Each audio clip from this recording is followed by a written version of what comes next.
Hello guys, good morning. તો મારી morning થઈ ગઈ છે. હું નાહી ધોઈને રેડી થઈ ગઈ છું. આજે મેં હેર વોશ પણ કરી લીધા છે. અને હા, કોઈ એવું નહીં બોલે કે કેમ આખો દિવસ નાઇટ ડ્રેસ, કેમ કે અમારી પાસે 3 થી 4 છે અને ગરમીમાં બીજું કશું પહેરવું પણ ગમતું નથી અને ગરમીના લીધે ફોreheadમાં પિમ્પલ પણ વધી ગયા છે.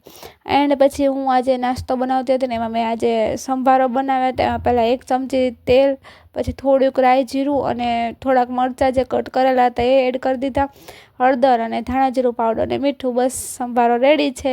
મારા હસબન્ડને આ બહુ જ ભાવે, કેમ કે સવારમાં એને ભાખરી જોડે આવો હોય ને તો આખી ભાખરી ખાઈ જાય, અધરવાઇઝ તો એ ભાખરી થોડીક જ ખાય એટલે હું બનાવી દઉં.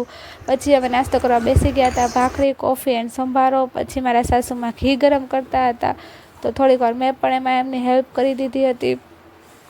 પછી હું રેડી થઈ ગઈ હતી અને રેડી થઈને અમે જઈ રહ્યા હતા આજે ગોરમાની પૂજા કરવા માટે, કેમ કે પુરુષોત્તમ માસ છે તો પૂજા કરવા જવાનું જ હોય.